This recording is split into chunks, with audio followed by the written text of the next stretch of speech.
IT job కోసం చూస్తున్నారా? ఐటీలో కెరియర్ బిల్డ్ చూసుకోవాలనుకుంటున్నారా? అయితే సమాధానం coding tutor. Sorry, because he I signed and then I had to.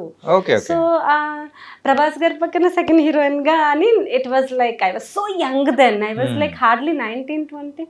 So, అదే degree second year yeah. First year only. Okay first year లోనే Yeah.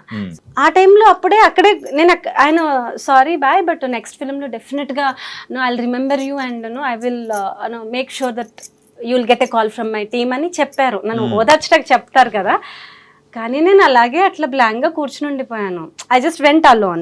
మా mother ఎప్పుడు she was not with me for auditions and all. మా అమ్మకి చాలా భయం movie ఆఫీసులకు వెళ్ళాలంటే. She is very homely and innocent lady. So నేను వెళ్ళి ఇంక ఎలా ఇప్పుడు ఇంటికి వెళ్ళా ఏం చెప్పాలి ఏంటి, అందరికీ చెప్పేశాను, ఫ్రెండ్స్కి చెప్పేశాను, ఇప్పుడు ఏంటి నా ఫ్యూచర్ ఏంటి అని ఎట్లా ఆలోచించుకుంటూ అట్లా I was so shocked. Drops వచ్చేస్తున్నాయి కళ్ళల్లో.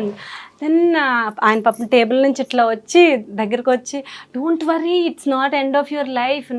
నేను సెకండ్ హీరోయిన్గా నేను సెలెక్ట్ చేసి మళ్ళీ ఏదో ఒక చిన్న రోల్ పెట్టలేనమ్మా, అందుకే నేను వద్దంటున్నాను. But if you're feeling this much, ఒక ఫ్రెండ్ రోల్ ఉంది, బట్ నువ్వు ఖచ్చితంగా చేయాలి అనుకుంటే డైరెక్షన్ డిపార్ట్మెంట్ పక్క రూమ్లో ఉన్నారు, వెళ్ళి రోల్ వినేసే అన్నారు.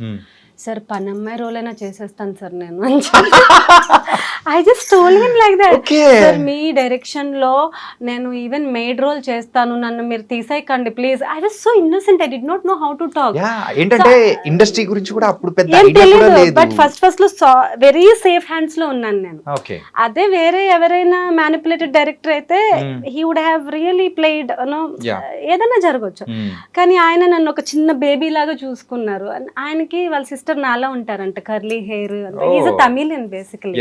సో ఆయన ఫస్ట్ నుంచి కూడా నా సిస్టర్ లా ఉన్నావు ఆడిషన్ అప్పటి నుంచి అదే చెప్తూ ఉండేవారు. స్విస్లో కూడా, స్విట్జర్లాండ్ లో కూడా. సో అయితే ఫ్రెండ్ రోలా ఎవరికో కూడా తెలియదు నాకు, చేసేస్తా ఓకే ఫైన్ అని చెప్పి నేను పక్కన రూమ్ లోకి వెళ్ళిపోయాను. తర్వాత అదే ఒక్కొక్కసారి దురదృష్టంతో పాటు అదృష్టం వస్తుందని, it was Kajal's friend. 20 days in Switzerland shooting, 5 days in Bangkok. And ఆ రోజుల్లోనే I was paid so nice. I was a student కి few lakhs in your hand ఎలా ఉంటుంది 15 years ago? ఎంత వచ్చింది?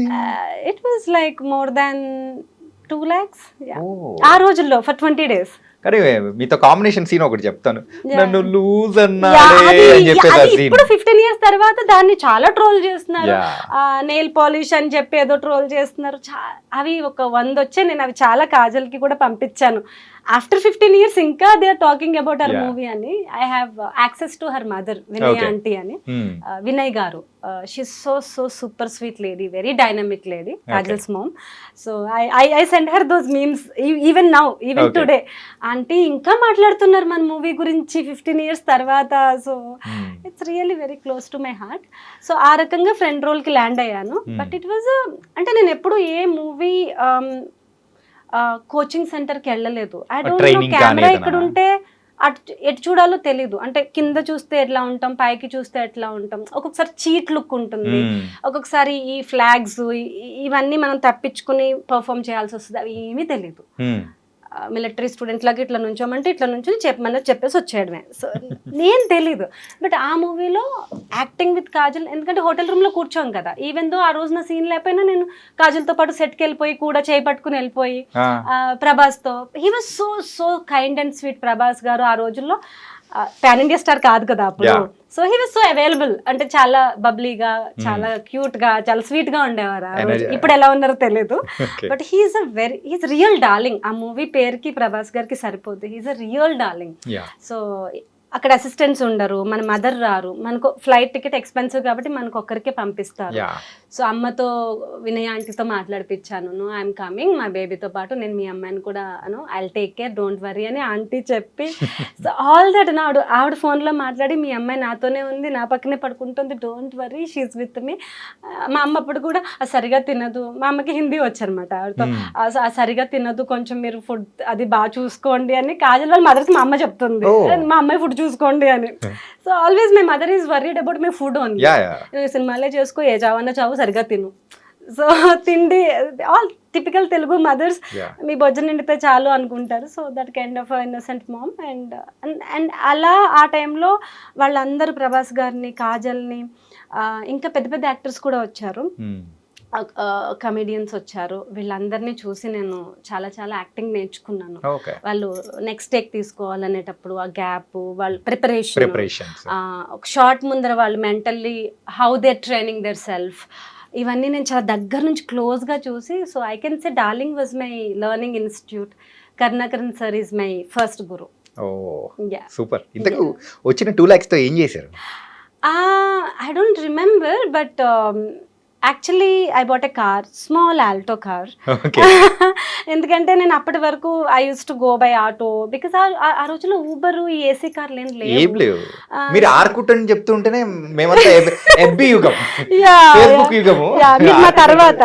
సో ఆర్కుట్ ఎన్నో రోజులు లేదు, తొందరలోనే ఎఫ్బిగా పరిణామం చెందింది, సో ట్రాన్స్ఫార్మ్డ్. ఇమ్మీడియట్ గా ఆర్కుట్ కాలం ఎంతోసేపు సస్టైన్ అవ్వలేదు, FB immediately impacted actually. So I took a small car for 1.8 lakhs, second hand Alto car. 2009-10 లో Alto car rate 1.8 second hand. Second hand, but that is the high end car. Okay, దాని bumper కూడా gold colour లో ఉంటది, black లో ఉండదు. It was so nice. It was gold companies చెప్పండి, అమ్మేద్దాం ఇప్పుడు. Gold colour cost ఎక్కువ ఉంది, ఆల్రెడీ అమ్మేసాము. నేను చాలా రోజులు ఉంచుకున్నా, దాని తర్వాత ఏదో 15 years అయితే ఏదో ట్యాక్సులు కట్టాలి, ఏవో క్రష్ చేస్తారంటే ఇవి న్యూస్లు విని రీసెంట్ గా అమ్మేసాను. And I bought that car. I wanted to go to offices in a car, decent గా వెళ్ళాలి, నేర్చుకోవాలి కార్ డ్రైవింగ్, ఎవరి మీద డిపెండ్ అవ్వకూడదు. అప్పట్లో ఆటో డ్రైవర్లు కిడ్నాప్ చేస్తారు, ఇవన్నీ ఉండేవి, చాలా చాలా ఉండేవి. 9 తర్వాత you can't go by autos. And వాళ్ళు కూడా చాలా చీటింగ్ చేసేవాళ్ళు. They won't tell you before ఎంత ప్రైస్. ఇప్పుడు ఇక్కడ నుంచి బంజారా హిల్స్ వెళ్ళాలంటే ఎంత చెప్పరు ముందే. ఆ మీటర్ ఏంటో తిరుగుతూ ఉంటుంది, అది ఎప్పుడు ఆగుతుందో తెలియదు, టక్క టక్క టక్క టక్క తిరుగుతూనే ఉంటుంది. మన హార్ట్ బీట్ టక్క టక్క టక్క పెరుగు. ఇంట్లో ఏదో 100 rupees ఇచ్చి పంపిస్తారు, అది అప్పుడే 200 తిరుగుతుంది ఆల్రెడీ. సో అప్పట్లో phone pay, Google pay, phone లేదు, 100 కొట్టు 200 కొట్టు అని అనడానికి లేదు, పర్సులు డబ్బులు అయిపోతాయి, దాట్ టెన్షన్. సో నేను ఇవన్నీ వద్దు, మా మదర్ని కార్లో కేబిఆర్ పార్క్ తీసుకెళ్ళాలి, వాక్ చేయించాలి, ఇవన్నీ కోరికలు ఉండని. So I bought my car. I did not waste that money.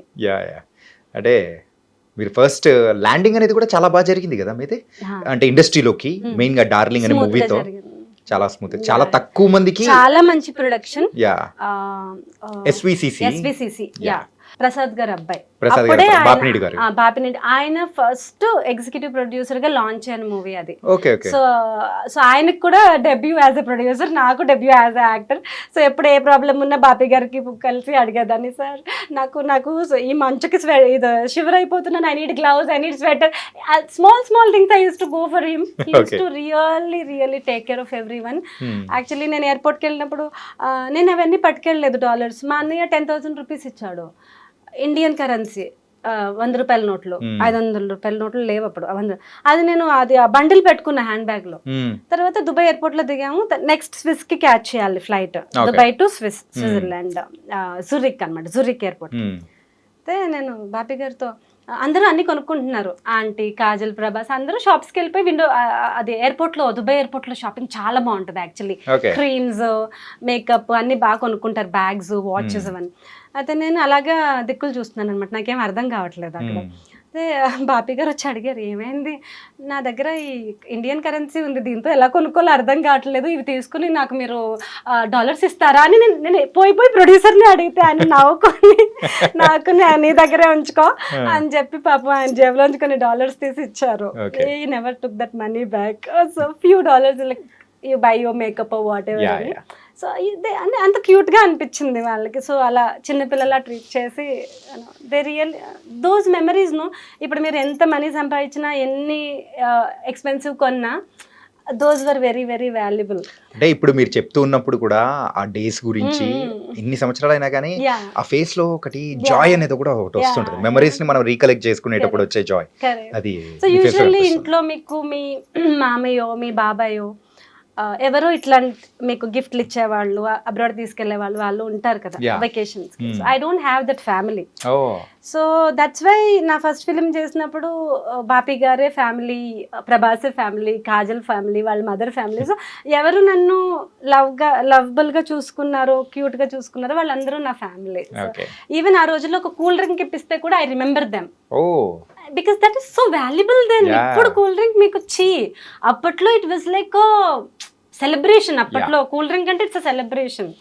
So yeah, those days are very very valuable. So వెళ్ళేటప్పుడు ఎయిర్పోర్ట్ లో బాపీ గారు కొంచెం డబ్బులు $1 ఇచ్చి షాపింగ్ చేసుకోమన్నారు. వచ్చేటప్పుడేమో కాజల్ వాళ్ళ మదర్ ఇచ్చారు. థింకింగ్ దట్ ఓకే, ఈ అమ్మాయికి ఇంకా ఏం తెలీదు, కన్వర్షన్ తెలీదు, వెళ్ళి మనీ ఎక్స్చేంజ్ చేసుకోవడం తెలీదు.